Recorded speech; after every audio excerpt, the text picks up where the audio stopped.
Hoy, un diario muy importante, porque hemos tenido muchísimas declaraciones que han salido a la luz en tan solo un fin de semana. También hemos visto un mercado cripto que sufrió un desplome bastante violento anoche. Todavía sigue corrigiendo. Y también tenemos a Trump, que amenaza una vez más y como nunca antes a Canadá, esta vez con un riesgo de intervención monetaria histórica que podría dar la vuelta al mercado y aniquilar el valor del dólar. Y también podría tener repercusiones en el ecosistema cripto. También hablaremos del cierre del gobierno estadounidense, que amenaza con ocurrir en 5 días. En resumen, se puede decir que en el menú de hoy tenemos bastantes cosas que ver. Pero empezamos directamente este diario con lo que sacudió el mercado anoche. Porque Bitcoin experimentó un movimiento bastante violento anoche. Y, por supuesto, todo el resto del mercado siguió en la caída. Como resultado, estamos hablando de más de 40 mil millones de dólares evaporados en solo 3 horas, y un Bitcoin que ha caído, y todavía está por debajo de los 88 mil dólares. Pero este tipo de movimiento forma parte de los famosos dumps de los domingos por la noche. Si estás acostumbrado al diario de los lunes, ya lo conoces. Es cuando la liquidez está en su punto más bajo. Es cuando hay menos traders detrás de sus pantallas. Y dicho de otra manera, aquí no se trata de una verdadera reacción del mercado, simplemente es un movimiento real, y el precio real siempre se ve al día siguiente, cuando reabren los mercados estadounidenses. Por cierto, reabrieron. Volvimos a subir alrededor de los 89 mil dólares y luego, después, corrigió ligeramente. Y justamente, veamos lo que ha pasado y cómo está la situación hoy. Porque este exceso de volatilidad arrastra el precio del Bitcoin por debajo de los 87 a 88 mil dólares. Y eso ha provocado un nuevo gap en el CME entre los 88 mil y los 89.200. Como puedes ver aquí. Y hoy, el precio se está dirigiendo hacia esa zona. En cualquier caso, ya la hemos probado. Este famoso gap del CME, quizás en el momento en que publique este video, el gap ya esté cerrado, pero aún no es el caso, aunque tal vez hoy ya veremos, porque vamos a ver que el último gap del CME tardó de 3 a 4 días en cerrarse. Y es un elemento técnico que, de todos modos, tiene su peso. También tenemos, y seguimos con una noticia, una de las noticias que impactó este fin de semana y que provocó tanta volatilidad en los mercados. Aparentemente, tenemos un clima geopolítico que no ha sido lo suficientemente explosivo, porque Trump acaba de volver a jugar su carta comercial. Porque esta vez es contra Canadá, ya que ahora amenaza con imponer aranceles del 100% a todos los productos canadienses si el país finaliza su asociación estratégica con China. Por cierto, vamos a volver sobre este tema. Pero hay que saber que Canadá envía el 75% de sus exportaciones a Estados Unidos, es decir, más de 450 mil millones de dólares en el transcurso de un año, y con un arancel del 100%, la casi totalidad de sus productos se volvería no competitiva de la noche a la mañana. Y entonces,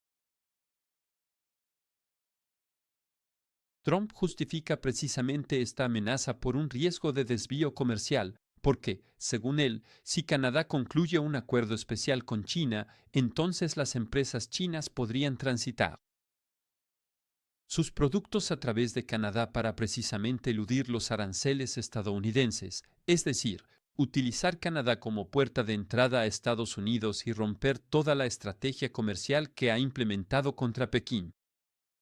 Y ya sabemos que los aranceles pueden provocar simplemente un cataclismo a nivel de los mercados. Y a los mercados no les gusta en absoluto este tipo de situación incómoda, especialmente cuando viene acompañada de una amenaza tan grave como un arancel generalizado del 100%.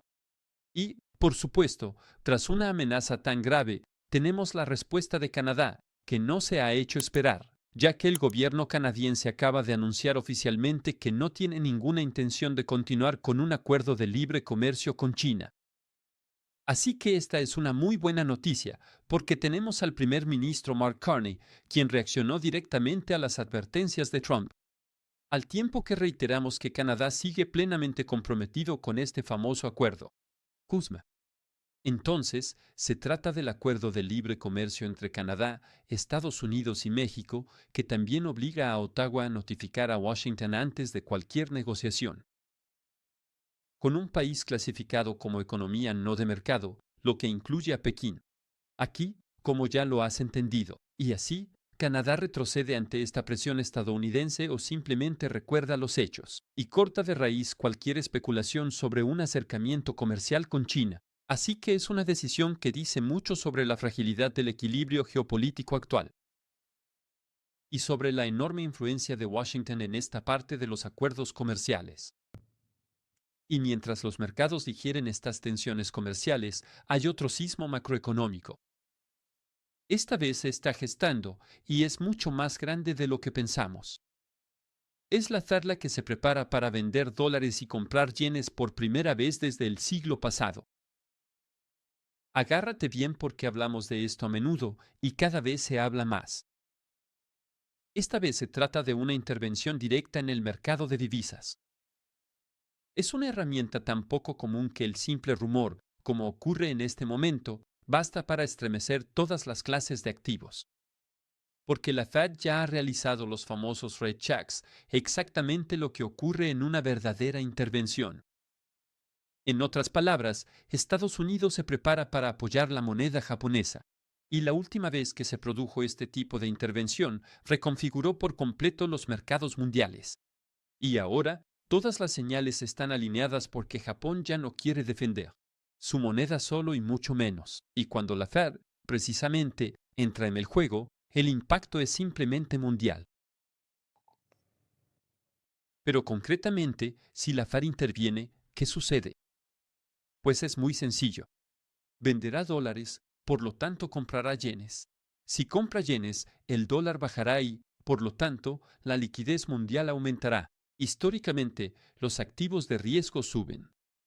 Esto nos lleva a las criptomonedas, pues Bitcoin tiene una de las correlaciones inversas más fuertes con el dólar y una de las más positivas con el yen. Así que es una combinación explosiva.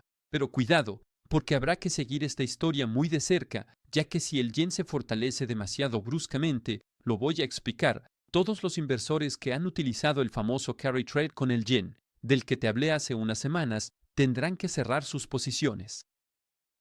Y eso de manera urgente.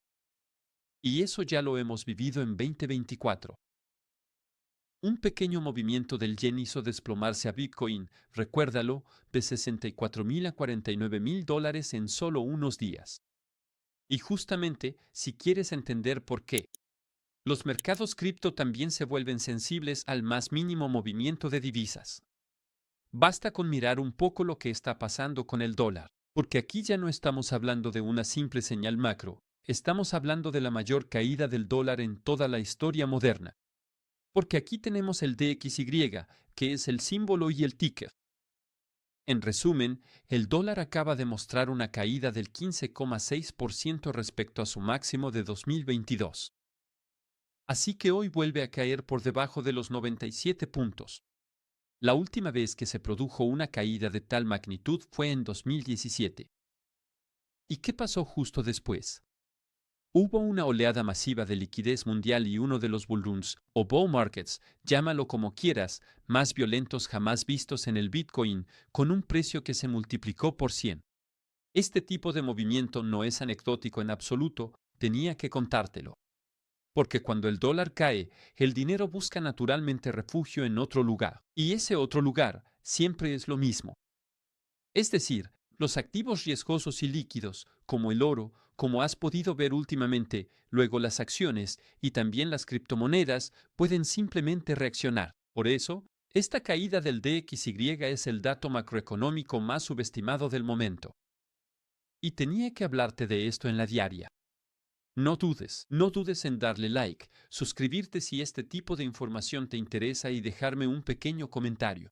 Y justamente esta dinámica sobre el dólar no se detiene ahí porque no solo estamos ante una caída de precio, sino que también su influencia mundial se está desmoronando a una velocidad faraónica, incluso histórica. Y lo puedes ver aquí. Porque la proporción del dólar en las reservas de divisas mundiales ha pasado del 65% en 2001 a solo el 40%. Hoy en día, lo ves en el gráfico. Y como si la situación no fuera ya lo suficientemente explosiva con la volatilidad, y ni siquiera te hablo de Nika, la amenaza del próximo virus que está atacando el ingreso. Estaba viendo eso justo antes del informativo diario, pero bueno, no vamos a añadir aún más Fad al-Far y simplemente nos vamos a limitar a los hechos. Pero tenemos tensiones geopolíticas y, además, ahora también enfrentamos un riesgo mayor con un posible cierre del gobierno. Y eso en 5 días, porque, según Polymarket, tendría que alejar un poco aquí, se puede ver. La probabilidad ha subido ahora al 81%. Y no es casualidad, porque Chuck Schumer ha anunciado que los demócratas votarán en contra del actual proyecto de financiación. Y por el otro lado, los republicanos siguen negándose a ceder en los presupuestos. Así que tenemos ambos lados completamente bloqueados y el reloj va corriendo poco a poco. Y sí, ningún acuerdo se firma antes del 30 de enero, por lo que a finales de mes una parte del gobierno federal cierra. Y recordamos muy bien lo que eso implica. Porque el último cierre duró 43 días, recuérdelo, y dejó cicatrices económicas reales. Por eso, nadie quiere volver a vivir eso, excepto aquellos que quieren acumular y comprar, precisamente en este tipo de periodos. Pero por ahora, claramente no están los votos. Y en los mercados, este tipo de incertidumbre nunca pasa desapercibida. Tenía que contártelo. Nos vemos mañana para una nueva codiciemne. Hazlo aquí para asegurar tus criptomonedas con la solución Tangem. Te envío este video. Tengo sed tras el directo y voy a beber algo. Sigo con mi rutina diaria sin descansos. Es solo ruido. Con este análisis obtienes la información directamente. Era Julien. Nos vemos mañana para un nuevo video. Hasta entonces, cuídense. Ciao, ciao.